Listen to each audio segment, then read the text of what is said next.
Bonjour à tous, aujourd'hui on se retrouve pour une nouvelle édition de la Slovaquie en 15 minutes où nous allons aborder quatre sujets principaux, à savoir la situation politique du pays avec les derniers résultats des élections parlementaires ainsi qu'un point sur l'actualité. Nous allons également aborder la situation économique du pays avec l'inflation, le PIB et l'énergie nucléaire en Slovaquie. Nous allons également aborder le sujet du marché du travail concernant les salaires et le taux du chômage ainsi que son évolution. Enfin, nous aborderons les investissements dans le pays. Dans un premier temps, concernant la situation politique, en effet, concernant les élections parlementaires, le 30 septembre 2023, la population slovaque a été appelée aux urnes pour les élections parlementaires afin d'élire les membres qui vont siéger au Conseil national. À l'issue de celle-ci, 7 partis politiques ont obtenu plus des 5% nécessaires pour siéger au Conseil national. Ceux-ci sont visibles en couleur à l'écran. C'est le parti SMR-SD qui a obtenu la majorité avec 22,94% des voix. À la suite de l'élection, se sont créées une coalition composée des partis SMR-SD, LAS Démocratie Sociale et SNS, le Parti national slovaque. Au sein de l'opposition, on retrouve quatre partis. Le PS, Slovaquie progressiste, l'Olano à Priatelia, le KDH Mouvement chrétien-démocrate et le SAS Liberté et Solidarité. Le parti gagnant ayant obtenu la majorité, c'est en effet Robert Fico qui est devenu Premier ministre. Il s'agit donc de son quatrième mandat. Peter Pellegrini, du parti LAS Démocratie Sociale, a lui été désigné président du Parlement. Pour l'actualité politique récente majeure est la déclaration du programme effectué par le gouvernement. Cette dernière promet stabilité et prévisibilité aux entrepreneurs afin de les pousser à développer leur activité. Cette déclaration annonce la suppression des charges administratives déraisonnables. Elle annonce également la simplification des conditions d'octroi des aides de l'État. Les acteurs de l'industrie slovaque ont déjà effectué plusieurs retours sur la déclaration de programme et sont globalement satisfaits de cette dernière. L'Association des syndicats industriels et du transport approuve celle-ci. Elle a notamment déclaré que la déclaration de programme du gouvernement est formulée de manière appropriée. Nous allons désormais nous intéresser à la situation actuelle économique du pays. Pour commencer, nous allons traiter de l'inflation. L'inflation annuelle mesurée par l'indice des prix à la consommation harmonisée, appelé IPCH, correspond à 7,1% en 2023. Cet indice reste l'un des plus élevés de la zone euro et suggère des évolutions encourageantes. En effet, le taux d'inflation annuel moyen correspond actuellement à 12,4%, ce qui représente 0,6% de moins qu'en octobre 2022. Le taux d'inflation annuel ne cesse de diminuer depuis le début de l'année 2023. Comme nous pouvons le voir sur le graphique, ce taux est même revenu à des valeurs similaires au début de l'année 2022 et est voué à diminuer davantage dans le futur. En ce qui concerne le PIB désormais, ce PIB augmente progressivement en Slovaquie au cours de la période précédente. Au cours du troisième trimestre 2023, le PIB du pays a augmenté de 1,1% en glissement annuel. En ce qui concerne le glissement trimestriel, il a augmenté de 0,2% par rapport à l'été 2023. Plus concrètement, au cours du troisième trimestre 2023, le PIB à prix courant représente 32,2 milliards d'euros, soit une hausse de 3,2 milliards d'euros en glissement annuel. Le PIB à prix constant représente, lui, 24,4 milliards d'euros, soit une hausse de 266 millions d'euros. Selon les dernières prévisions des analystes, l'économie slovaque devrait globalement croître de 1,3 à 1,4% au cours de l'année 2023. En parallèle, le pays présente une balance du commerce extérieur positive. Et celle-ci est un des facteurs majeurs de la croissance actuelle de la Slovaquie. Dans cette édition de la Slovaquie en 15 minutes, nous allons nous consacrer un peu plus particulièrement à l'énergie nucléaire, sur laquelle la Slovaquie cherche à miser depuis quelques années. La Slovaquie se classe ainsi à la deuxième place des pays où le nucléaire représente la plus grosse part de la production énergétique, juste derrière la France. Cette part représente 59% de la production énergétique du pays en 2022. Et elle est vouée à encore augmenter puisque c'est un pari qui s'inscrit dans un projet à plus long terme. Les entreprises françaises EDF et Framatome se sont entre autres rapprochées de celui-ci. Ce pari semble même satisfaire la population slovaque dans la mesure où il contribuera à rendre l'électricité moins chère pour les ménages.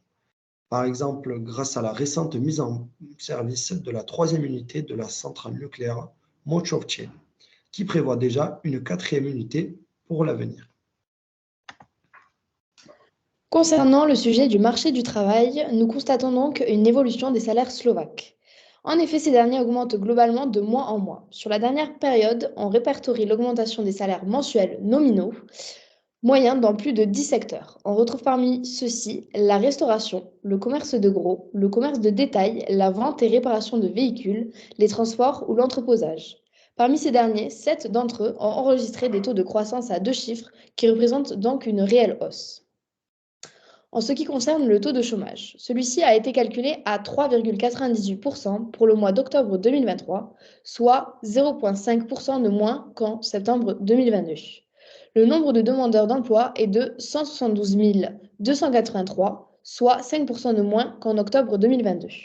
Enfin, comme nous pouvons le voir sur le graphique, la diminution du taux de chômage est constante. Et cette tendance à la baisse devrait rester pour les trimestres à venir et atteindre des chiffres records pour le pays avec un taux de chômage très faible. La période du troisième trimestre 2023 a aussi été rythmée par de nombreux investissements et financements au sein du pays qui vont venir renforcer son économie. Tout d'abord, l'État et la Commission européenne se sont entendus sur une modification de l'accord du plan de relance et de résilience, ce qui va permettre l'augmentation du financement des projets dans le cadre du plan, ce qui représente en finalité une valeur de 6,408 milliards d'euros. Un investissement venu de l'étranger, il s'agit de la société néerlandaise BTR Thermea, spécialisée dans la production de pompes à chaleur et acteur majeur européen dans ce secteur, qui prévoit d'employer des centaines de personnes à Vranov nad Topľou, dans le parc industriel de Ferrovo-Park. Cette opportunité pourrait permettre une forte réduction du taux de chômage dans cette commune de l'Est de la Slovaquie. L'entreprise a également prévu l'installation de nouvelles technologies de production pour octobre 2024. La Slovaquie prévoit la fermeture de 2 vieilles centrales à charbon à Nováky et Vojany depuis plusieurs années. Le gouvernement a désormais annoncé le sort de celle-ci et envisage une solution de remplacement qui s'orienterait vers l'énergie nucléaire, et plus précisément le nucléaire modulaire. Il s'agit là d'un investissement de l'État qui devrait être mis en place pour les années à venir. Un autre investissement est celui du ministère de l'Économie, qui a présenté une proposition visant à accorder une aide à l'investissement FTE Automotive Slovakia. Le groupe FTE Automotive Slovakia, qui, rappelons-le, fait partie du groupe français Valeo, et prévoit le lancement d'une nouvelle chaîne de production de solutions à climatisation et d'isolation thermique. Cette chaîne de production sera mise en place à Mali-Charich, près de Prešov, où la société est déjà implantée. L'objectif du plan d'investissement est de diversifier la production existante du bénéficiaire en lançant la production de 2 composantes complètement différentes de ce produit jusqu'à présent. Cet investissement permettrait la création de 365 nouveaux emplois d'ici la fin de l'année 2030. L'État a donc fait une proposition d'aide à l'investissement qui prendrait la forme d'un allègement d'impôt sur le revenu. Cette aide représente 7,8 millions d'euros pour les actifs corporels et incorporels et 9,7 millions d'euros pour les nouveaux emplois, soit un total de 17,5 millions d'euros. La période précédente a également été rythmée par l'annonce de plusieurs ouvertures de parcs industriels ainsi que de plusieurs usines de production sur le territoire slovaque. En effet, Magna, entreprise spécialisée dans la fabrication de systèmes d'aide à la conduite des véhicules, mais également de technologies pour les voitures électriques, a annoncé dernièrement l'ouverture de sa 5e usine dans le parc industriel de Kechnec, près de Košice.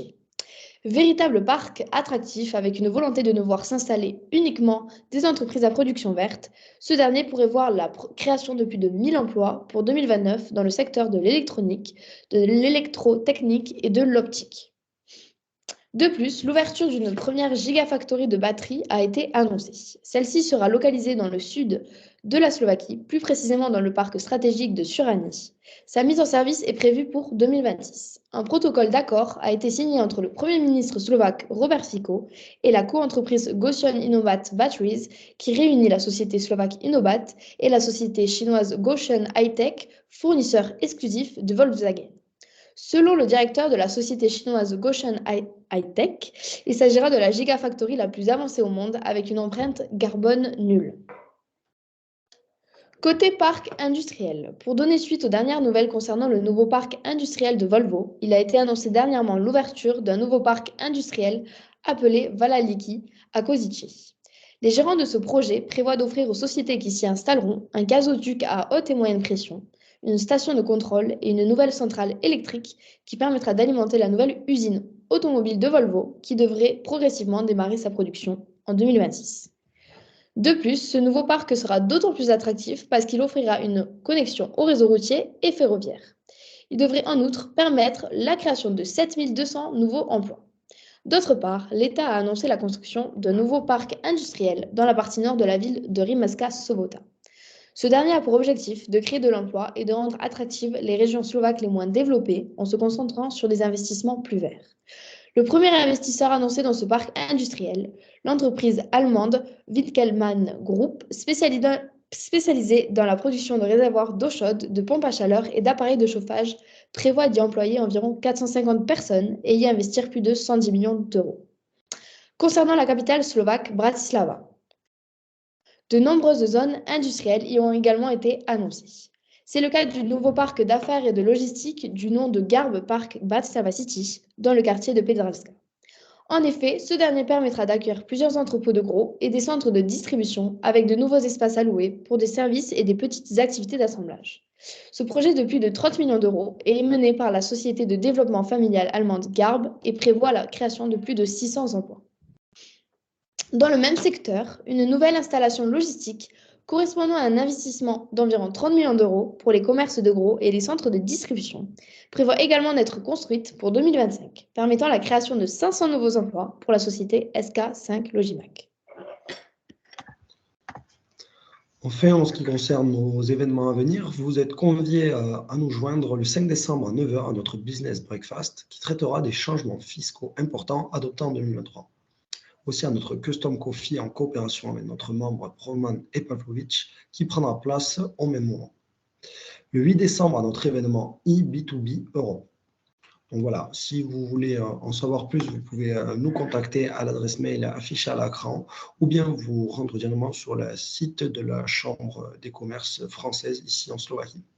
Nous vous remercions pour votre présence et vous souhaitons à tous une très bonne fin d'année et une bonne journée.